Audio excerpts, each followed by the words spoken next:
इन दोस्तों, स्वागत है आपका अपने यूट्यूब चैनल बिहार दरोगा एजुकेशनल पॉइंट में। दोस्तों, आज हम लोग इस वीडियो में देखने वाले हैं इंडियन पॉलिटी को, और जिसमें हम लोग इंडियन पॉलिटी में प्रस्तावना को पढ़ेंगे। दोस्तों, पढ़ने से पहले एक बात मैं बता दूं कि यह जो नोट्स है ज्ञान बिंदु के फाउंडेशन बैच का है, जो कि मेरे द्वारा तैयार किया गया है, जिसे हम थोड़ा थोड़ा कर ख़त्म करेंगे। और इस चैनल पर कुछ दिन बाद से मॉडर्न हिस्ट्री का भी क्लास अपलोड होने वाला है, इसलिए आप लोग इस चैनल पर बने रहिए। और चलते हैं, हम लोग प्रस्तावना को पढ़ेंगे। दोस्तों, प्रस्तावना को पढ़ने से पहले हम लोग कुछ बेसिक जानकारी को पढ़ते हैं, जैसे कि भारत का संविधान। पहला पॉइंट है दोस्तों, भारत का राज्य व्यवस्था। भारतीय राज्य व्यवस्था के अंतर्गत संविधान सर्वोच्च है। इसका मतलब है दोस्तों कि संविधान सबसे ऊपर है, इसके ऊपर कोई नहीं है। या फिर वो प्रधानमंत्री हो जाए या मुख्यमंत्री हो जाए या फिर कोई भी हो जाए, इसके ऊपर कोई नहीं है। संविधान सर्वोच्च है। दूसरा पॉइंट है दोस्तों, संविधान नियमों एवं उपनियमों का एक ऐसा लिखित दस्तावेज है जो हमें यह बताता है कि कानून का निर्माण कौन होगा, विधि कैसे चलेगी, कौन क्या कार्य करेगा, किसे कैसे जीवन यापन करना है, कौन केस कैसे होगा, शासन प्रशासन कौन करेगा, कौन चलाएगा और कैसे चलाएगा, ये सब के बारे में इस पॉइंट का कहने का अर्थ है। जिसमें हम लोग को पहला पॉइंट देखते हैं कि देश में शासन प्रशासन कौन चलाएगा और किस प्रकार चलाया जाएगा। अर्थात संविधान में पूरा अच्छी तरह से लिखा गया है कि शासन प्रशासन कौन चलाएगा और किस प्रकार से चलाया जाएगा। दूसरा पॉइंट है दोस्तों कि देश में सरकार का गठन कैसे होगा, कौन करेगा, कानून निर्माण की प्रक्रिया क्या होगी, प्रत्यक्ष या अप्रत्यक्ष, यही सब बातों को दर्शाया गया है संविधान में। नोट: संविधान देश के लिए एक आईना की तरह काम करता है। अर्थात कहने का अर्थ है, इसमें जो लिखा गया है उसको ही हम लोग पालन करते हैं, उसको ही कानून पालन करता है। अर्थात यह एक आईना की तरह काम करता है। इसका एक अर्थ हुआ। तो आगे हम लोग जानेंगे कि जो हमारा जो संविधान था, मूल संविधान जो 26 जनवरी 1950 को लागू हुआ था, उस मूल संविधान है। मूल संविधान में 8 अनुसूचियाँ थी, 22 भाग था और 395 अनुच्छेद था। वहीं जो आज के वर्तमान में संविधान में संशोधन हुआ, और संशोधन के फलस्वरूप जो पहले 8 अनुसूची थी, अब बढ़ करके 12 अनुसूची हो गई। जो पहले 22 भाग था वो बढ़ करके 25 भाग हो गया, और जो पहले 395 अनुच्छेद थे हमारे भारतीय संविधान में, वो 450 से भी अब अधिक हो गए। अर्थात यहाँ से क्वेश्चन पूछा जा सकता है दोस्तों कि पहले मूल संविधान में अनुसूचियाँ क्या थे, अब वर्तमान में अनुसूची कितने हैं। तो इसमें हो जाएगा, आप लोग यहाँ पर लिखा हुआ है। नोट अगर आप लोग के पास नहीं होगा तो लिख करके तैयार कर लीजिएगा दोस्तों, क्योंकि यह हाथों के द्वारा लिखा गया नोट्स है। PDF से उतना हूबहू नहीं होते हैं और उतना याद भी नहीं होता है, लेकिन जो हाथ से लिखा हुआ अपना नोट्स रहता है दोस्तों, वो जल्दी याद होता है।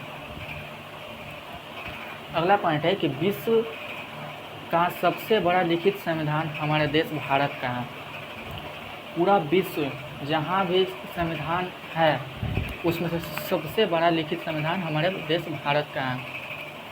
और सबसे पहले ये जानिए दोस्तों कि आखिर लिखित संविधान के अवधारणा का विकास कहाँ से हुआ था। तो लिखित संविधान का जो अवधारणा का विकास है वो फ्रांस से हुआ था, और इसमें हुआ था विश्व का प्रथम लिखित संविधान अमेरिका का है, जो कि 1789 ईस्वी में लागू हुआ था। बात यह है ना दोस्तों कि जैसे कि फ्रांस है और अमेरिका है, तो सबसे पहले यह अवधारणा उठा था फ्रांस में ही कि हम लोग का एक लिखित संविधान भी होगा, लेकिन वो लिखित संविधान को प्रतिपादन करने के लिए फ्रांस सोच ही रहा था तब तक कि अमेरिका में लिखित संविधान का नियम ला दिया गया और इस प्रकार सर्वप्रथम लिखित संविधान अमेरिका में लागू हुआ, जो कि 1789 ईस्वी में हुआ। आगे देखते हैं दोस्तों कि विश्व का सबसे छोटा लिखित संविधान कहाँ कहाँ है। तो विश्व का सबसे छोटा लिखित संविधान यूरोप देश का है।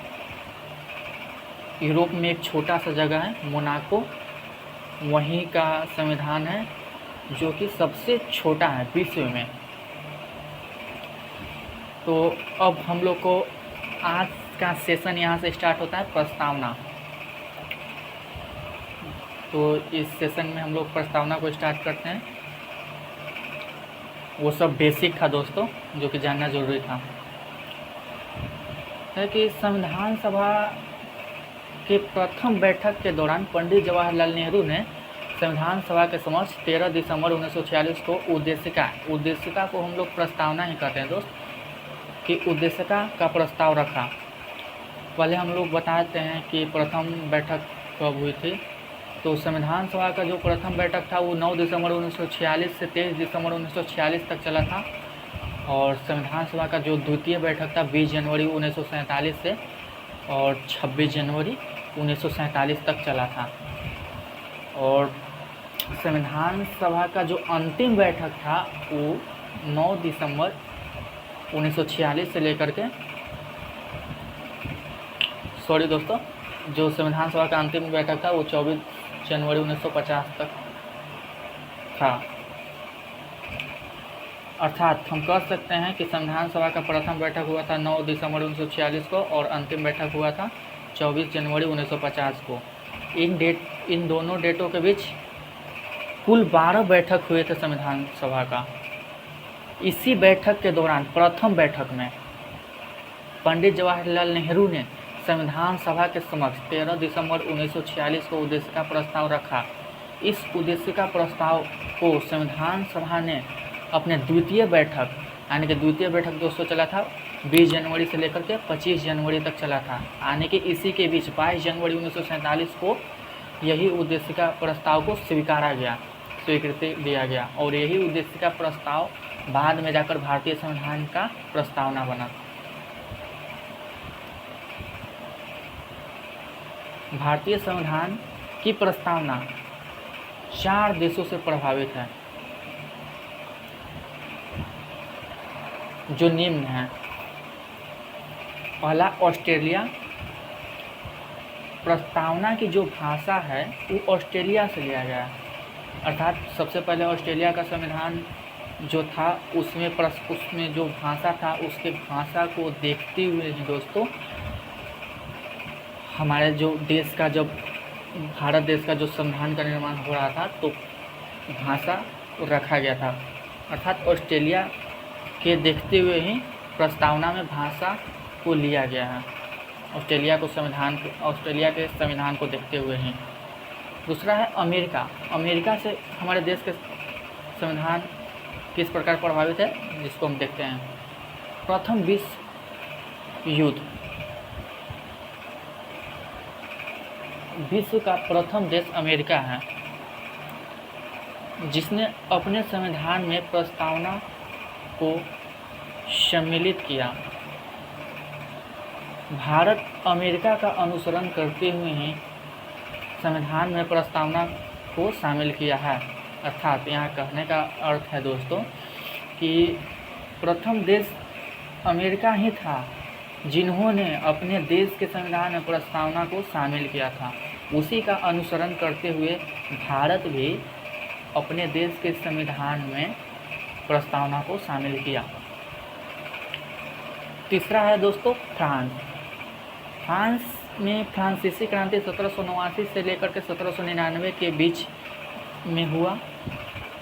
पहली बार इसी क्रांति के दौरान स्वतंत्रता, समानता और बंधुत्व का नारा दिया गया था और इसी क्रांति से प्रभावित होकर भारतीय संविधान के प्रस्तावना में स्वतंत्रता, समानता और बंधुत्व शब्द को जोड़ा गया। मैं यहाँ पर बता दूँ दोस्तों कि बंधुत्व एक प्रकार का होता है और स्वतंत्रता जो होते हैं दो प्रकार के होते हैं, प्रतिष्ठा और निष्ठा। समानता दो प्रकार के होते हैं, प्रतिष्ठा और निष्ठा। और स्वतंत्रता जो होते हैं 5 प्रकार के होते हैं, विचार, अभिव्यक्ति, धर्म, विश्वास और उपासना की स्वतंत्रता। इसके बाद है रूस से हमारे देश का जो संविधान है किस प्रकार से प्रभावित है, इसको हम लोग देखते हैं।